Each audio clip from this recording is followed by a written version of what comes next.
Hello, good evening. Thank you for joining us at this SRUC Aberdeen Wildlife and Conservation Management online open event. My name's Stephen. I'm the Marketing and Student Recruitment Officer in Aberdeen, and tonight we're joined by Sarah Marley, one of our lecturers, and we also have joining us this evening Charlotte, one of our student ambassadors.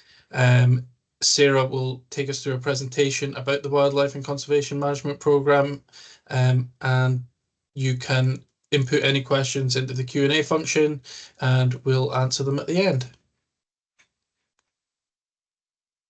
Brilliant, thanks Stephen. So welcome along everyone to this WCM Open Night. I just wanted to take a few minutes to introduce Scotland's Rural College, SRUC, just in case you're not familiar with it yet. So we are a national provider for college and university level education in the land-based sector.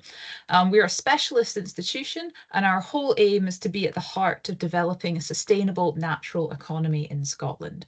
So issues like environmental impact and sustainability are having an effect on all of our lives. I don't think you can look out the window without seeing that the world is changing.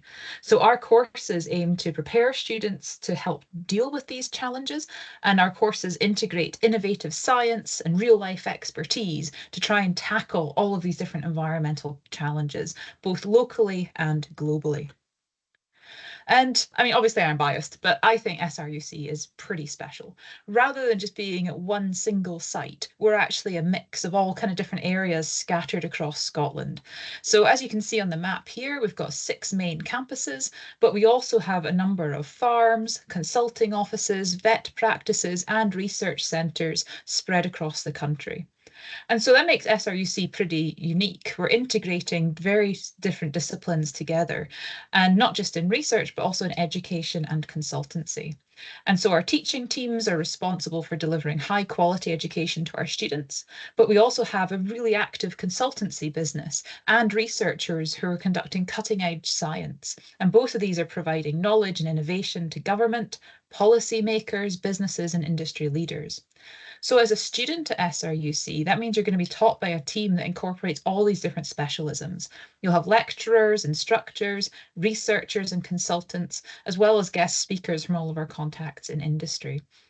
And knowledge exchange is at the heart of what we do. We want to pass on subject-specific expertise and make sure that students have a practical way of applying their theory. It's a real core part of our learning process. So to focus on Aberdeen campus a little bit more, we're located in the Craveston estate, about 5 miles just outside of the centre of Aberdeen. Some of the photos here are showing you our Ferguson building, where WCM is primarily taught, and this building contains teaching rooms, library, and a canteen. It also contains all the staff offices and student support facilities, so help is always on hand whenever you need it on campus. The campus also has its own garden and arboretum, so it's perfect if you need to go out and grab some green time in between your classes. We've got different facilities available for students on our campus. I've already mentioned some of these, and you can see some photos of the library here, for instance. But as well as the kind of hard structures within our building, we've also got a lot of activities going on and a lot of staff around. You'll be allocated a year tutor when you enroll with us, and it's their job to be your go-to person throughout the whole year. We hold regular group tutorials as well as one-to-one meetings with our tutees each term, and the whole point of these is to provide support that's both professional and personal. So we're the ones that you would come to, for instance, if you need any more specialised student support. We can help direct you to the best way of accessing that. Each campus also has a team of education officers and pastoral staff and well-being officers, and their job's to help you develop your study skills, to help you figure out things like how to manage your finances, balance time commitments, and also look after your well-being. As Charlotte will no doubt talk about a bit later, each campus also has a range of different student events, clubs, and societies, and she's been particularly active in some of these, which I'm sure will come up a little bit later on. And all of these things are run by students for students. And I think Aberdeen campus is particularly fortunate because we're quite well placed near various forests, mountain bike trails, and sports facilities for you to make use of.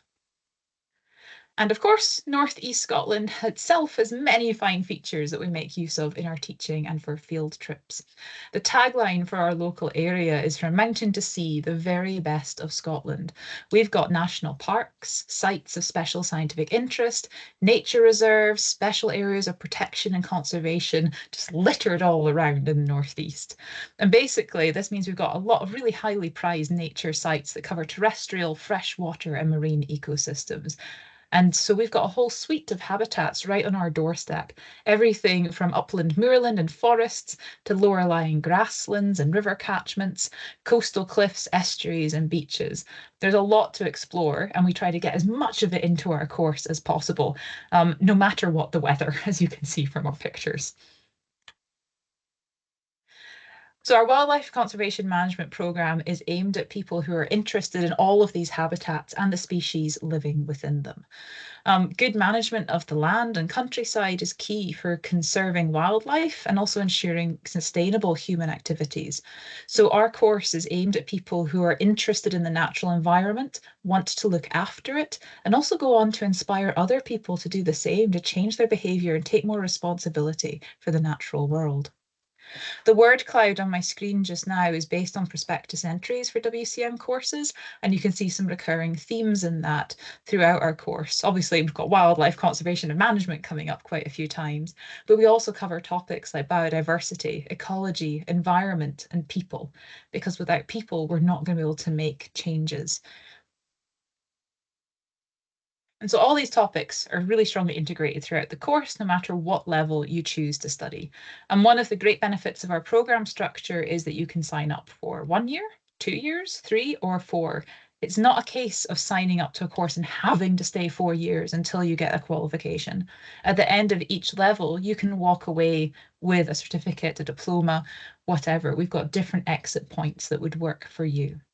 And it's interesting, I think, because we have a lot of people who sign up going, oh, yeah, I'm not the kind of person who can complete a 4-year degree. I'll just do my HNC.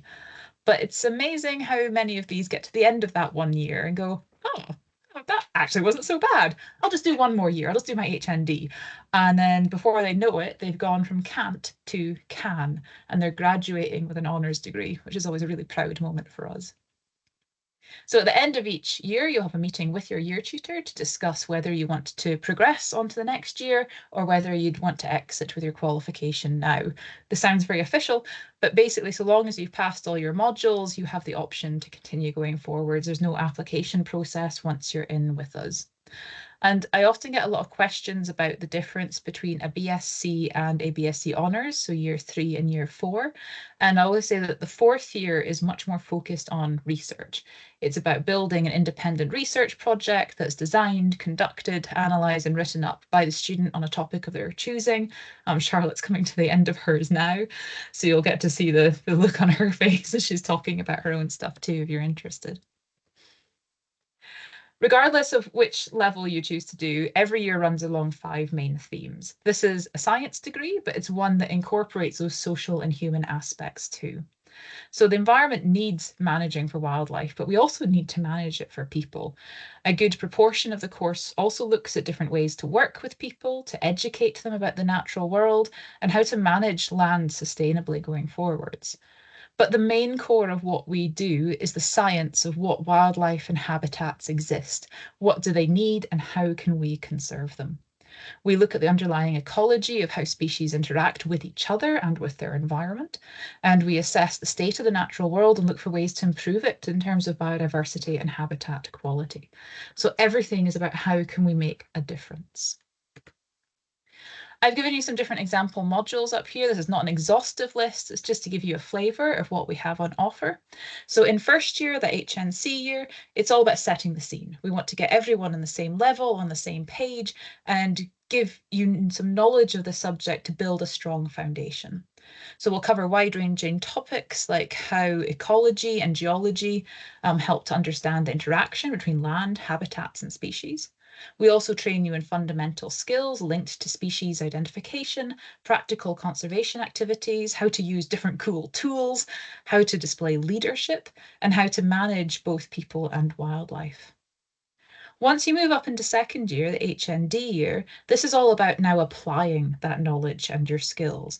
How does it all work and what does it all mean? So we start to specialise a little bit more. We've got modules specifically focusing on terrestrial, freshwater and marine ecology. We give you specialist training in ecological surveying. We teach you how to use software like GIS for mapping habitats and species distributions, and also teach you how to work with different stakeholders and the broader community to manage habitats and species. If you stay on for third and fourth year, our Bachelor of Science honours years, this is your chance to grow as independent scientists and start evaluating your subject. What aspects of conservation are working? Which bits are not working? And how can we improve them? This is the real chance to apply your knowledge to different management challenges and try to achieve some kind of change in conservation impact. So to do this, we train you in a variety of different field analysis and research skills. So you might be asking at this point, well, who are these mysterious team that is teaching me? I put up some of our key teaching staff here so you can see our lovely smiling happy faces. And we've all got experience in conservation practice and research. So Colin Hardacre is our GIS and forestry specialist. He also deals with aspects of visitor management. Helen Anderson is a terrestrial ecologist focusing on plant-herbivore interactions and invasive species. Dave Knight is finishing his PhD at the moment, and he's a specialist in environmental management and sustainability. Louise Ross is an expert in plant ecology and upland management. You might have seen her in a local rewilding film recently called The Bough Breaks. Nick Littlewood is working in wildlife and habitat management, particularly birds, bats, and bugs. He's a self-declared nature geek. And last but not least, myself, I'm the token marine biologist. So as much as I talk about land management, there's nothing more I like about than going down to the coast and studying whales, dolphins, and seals. And I also like to sneak some stats into my teaching too. That makes me pretty happy.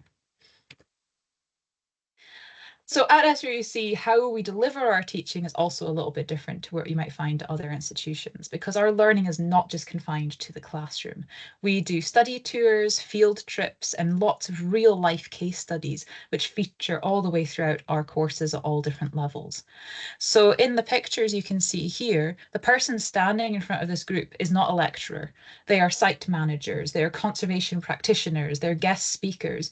We encourage links with real world people and projects because this leads to opportunities for our students. You learn who you can talk to about volunteering, about getting work experience and even jobs at the end of it, as well as seeing some cutting edge information on what's happening right now out in the world. And I've just got a short video to show you some of the field trips we've been up to recently.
I really hope that video worked and you didn't just watch me bopping along by myself for a minute and a half, although I'm sure that was very entertaining.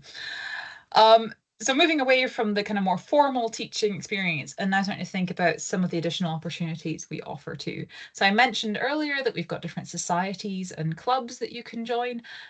Two that I know Charlotte's really familiar with are Rural Skills Club and Wild Time Society, which are taking students out to do all kinds of different skills-based activities, as well as just having some fun out in the wilds by the sounds of it.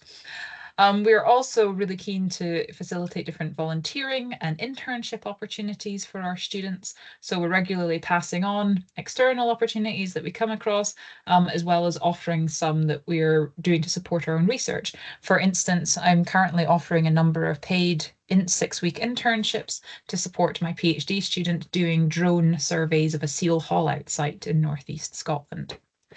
And like I said earlier, we like to introduce you to people in the field so you can start building your professional network yourself, which will also help finding all these opportunities.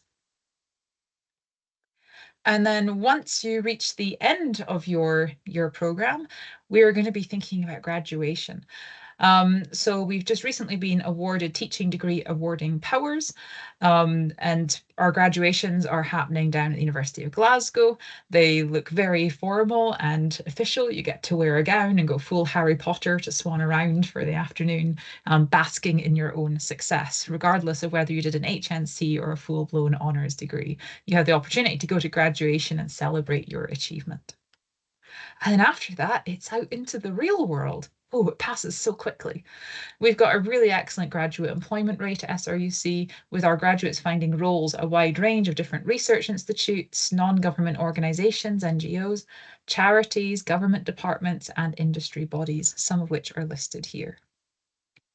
So to summarise, why choose us? It's not just about lecture theatres, it's also about putting your knowledge into applied context. And hopefully you've gotten a sense from my presentation about just how passionate the staff are about providing you with these opportunities to learn, apply your knowledge, and realise your own potential. We do this by getting you out and about as much as possible, giving you practical skills alongside the theory, and introducing you to wide professional networks. And one thing I will say is that I've worked at several universities around the world in both hemispheres in multiple countries, and SRUC by far is the highest level of student support I've ever seen. We know our students and we genuinely want them to succeed. And I think this course is particularly important right now because we do need to protect and care for our natural resources. Human activities are expanding across the world at unprecedented rates. We're changing the environment, we're threatening species, and people everywhere are increasingly realizing this. And the United Nations recently launched decades of ecosystem restoration and ocean sustainability to try and focus public attention on these key issues. To try and solve it means we're going to have to manage both people and nature. And you can see this in the pictures. We've got some local examples of conservation needs and concerns around northeast Scotland.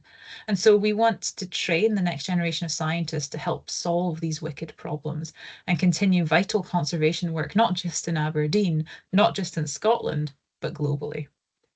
So if you want to be part of this work, then walk this way and join us. Thank you so much for listening to my presentation. If you've got any questions, then I'm happy to try and answer them.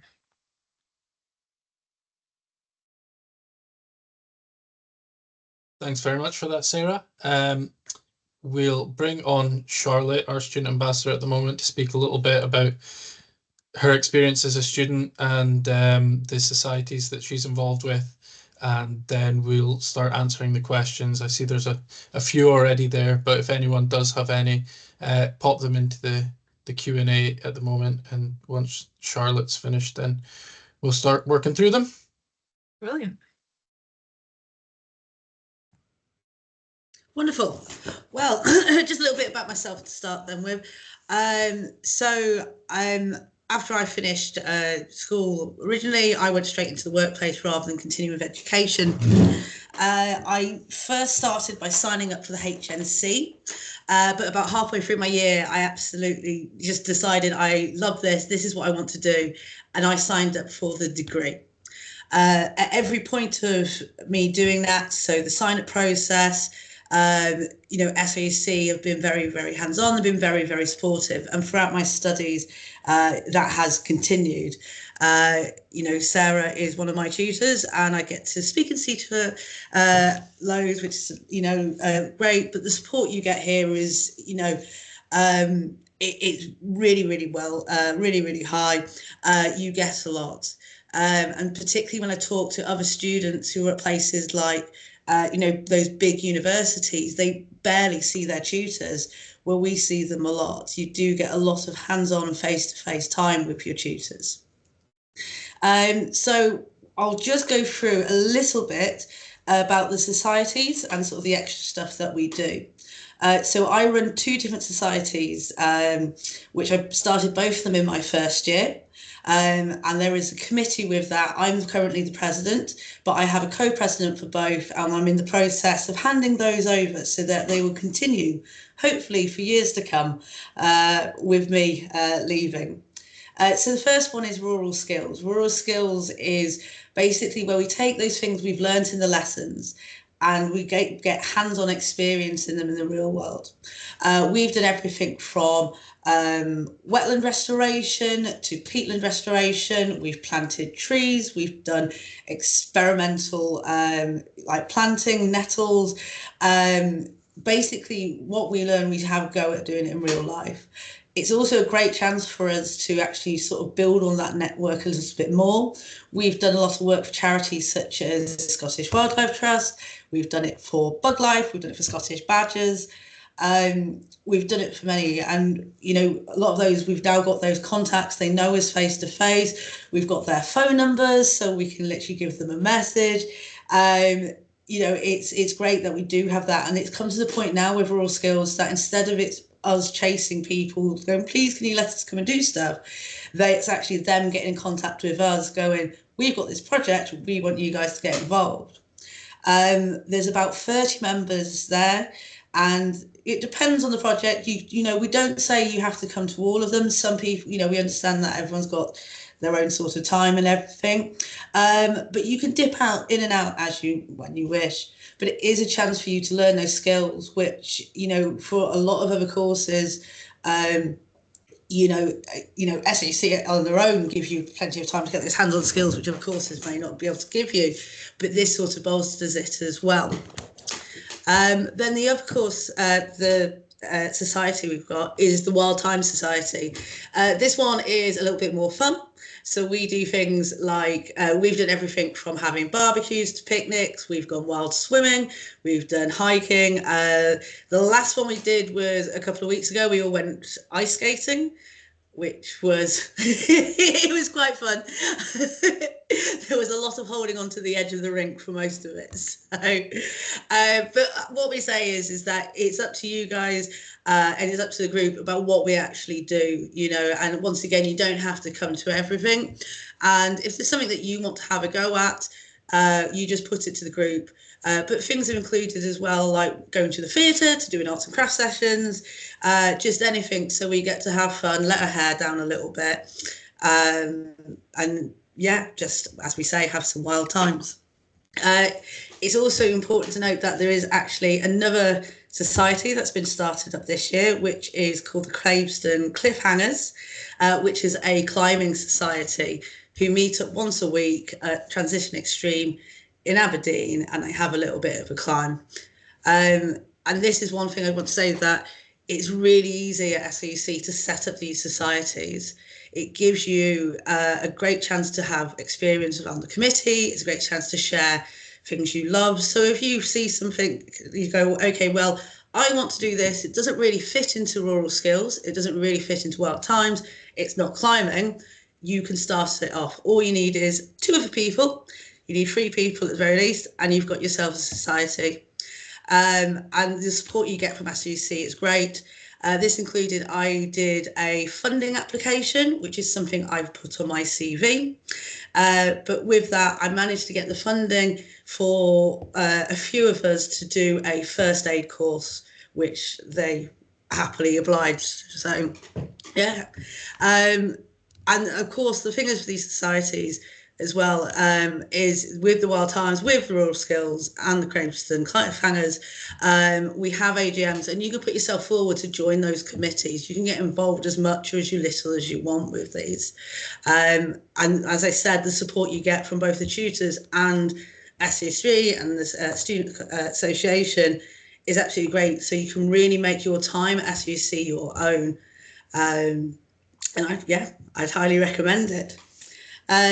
So I think that's enough from myself. But if anybody wants to ask myself any questions, particularly from a student point of view, you're more than welcome to. That's great. Thanks very much, Charlotte. So let's start at the beginning. Is there a difference between the 4-year course at Aberdeen and the one at Barony, or are they the same? No, they are the same course. So there might be, there's obviously differences between staff, and there might be some differences in day-to-day lessons in terms of we're using this case study because it's more local to Barony, or this one because it's more local to Aberdeen, and that will obviously facilitate different field trips. But all the same key learning outcomes are being covered. Is the HND available online like the HNC? No, it's something we talk about. If you're interested in it, shoot us an email and request it, because the more people that seem interested, the more likely it's going to happen sometime. But at the moment, it's only the HNC that's offered by distance or our master's program. If you choose the online HNC route, are there any other opportunities to gain more field experience that those attending the in-person course would receive on their field trips? So we run regular study weekends throughout the course of the distance learning HNC and the distance learning masters. Typically, there's maybe like 3 study weekends each year. And the HNC, for instance, is done over 2 years because it's a part-time course rather than 1 year on campus. So a study weekend typically involves students arriving on a Friday afternoon. We do some kind of ice-breaking activity together. We'll get you on campus to deal with any IT issues or anything like that, any student support issues that are better dealt with in person with all the different support staff. And then we take you on a weekend adventure, essentially. We've taken students out to go around nature reserves, to go and collect data, to practice their species ID skills, practice using different types of scientific equipment and methods like quadrats or transect sampling.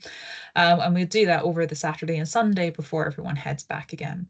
We're also quite good at directing student activities. So even out with the study weekends, we can still recommend local contacts to you or activities that you might want to try that can boost up those practical skills at the same time. It's also important to note that distance learners are welcomed in societies, and we do have distance learners in the societies. We've got someone asking the entry requirements for starting the HNC level. I've popped those into the chat, but basically it's 1 higher at C. Alternative entry qualifications such as a related national certificate will also be accepted, and applicants with a mature attitude who are seeking a change in career will be assessed individually, which goes to the second point of the question. Is this course suitable for mature students seeking a career change without a science background? Yes, absolutely. And what I will say is, don't be thrown off by entry requirements. You also have to provide like a personal statement.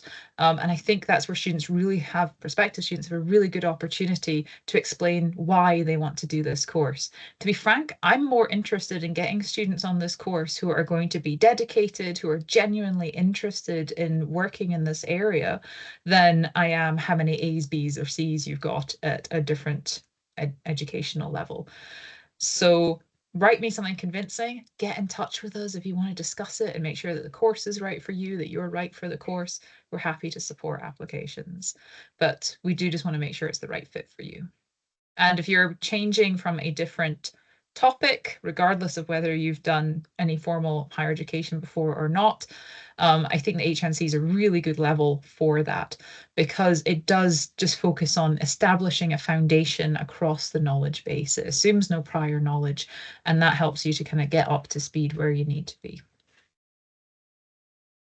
Is the MSc offered at Aberdeen similar in content, and what are the differences compared to the BSc?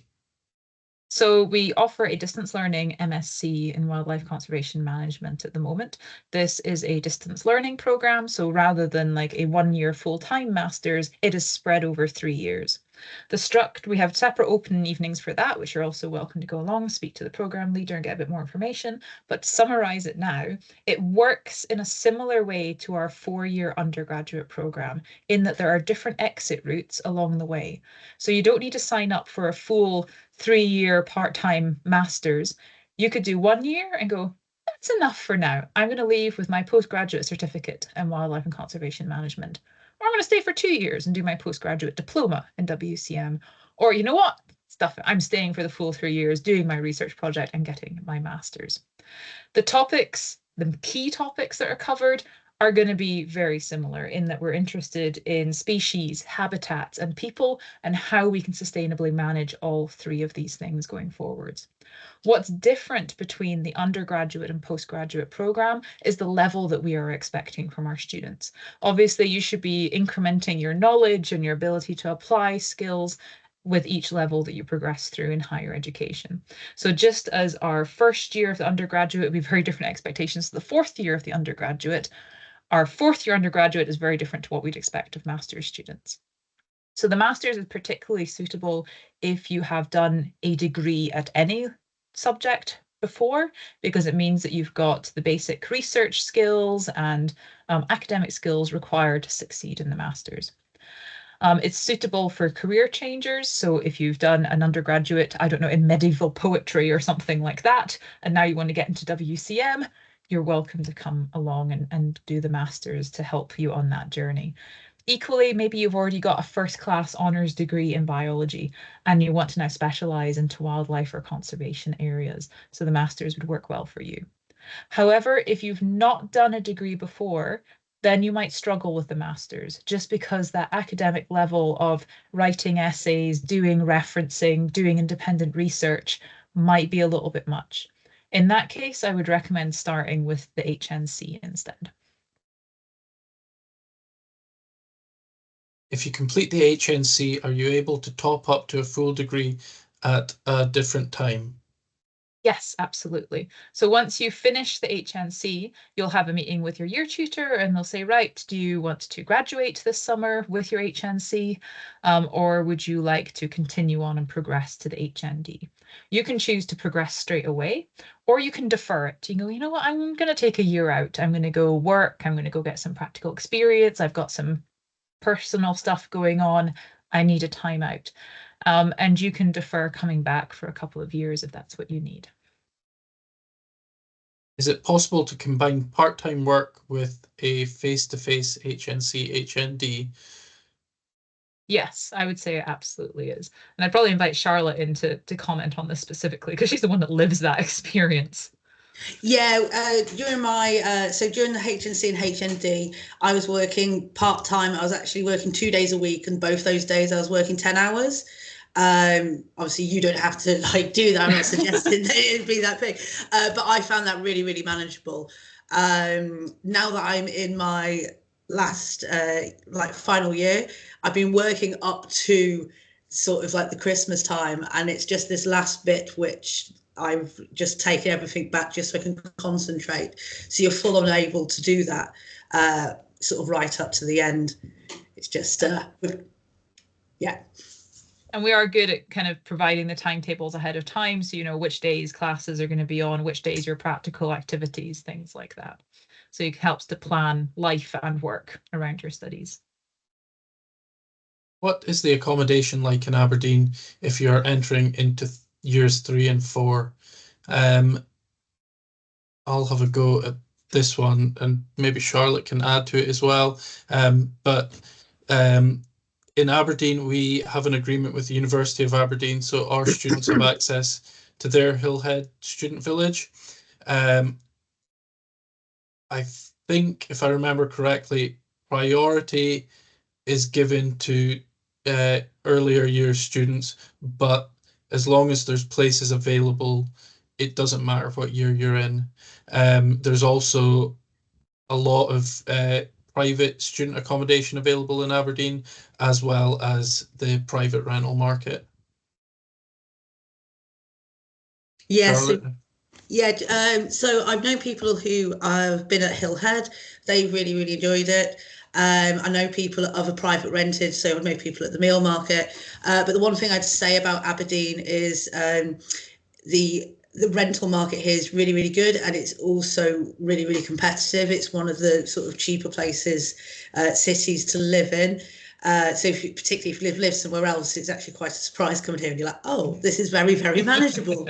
As a student, I rent a 2-bedroom apartment on my own, and that's really, really manageable. So even if you are as a sort of coming in at a high level, do have a look. If you don't get a space in that, it's very easy. But I'd also say do get in contact with SRUC if you need any help or anything, because they are very, very good at pointing you to the right person who can help guide you through that process.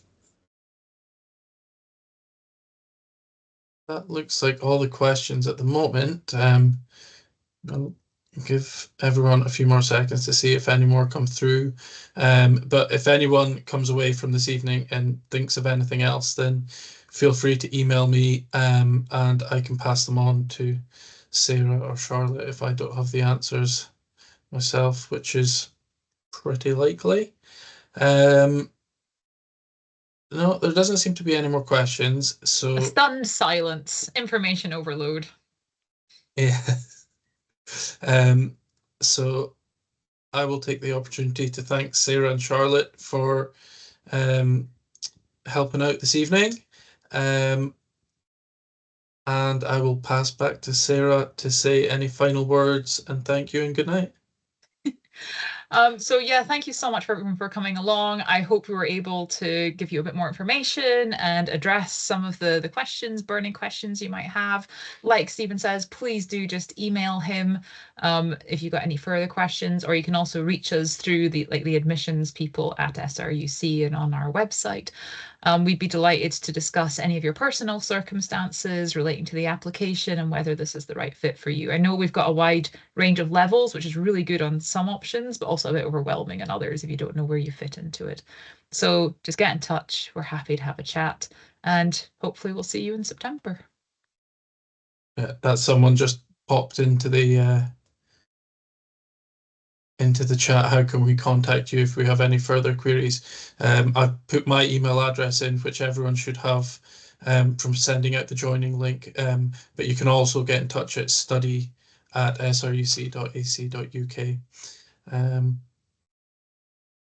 Thank you and good night. Thank you and good night.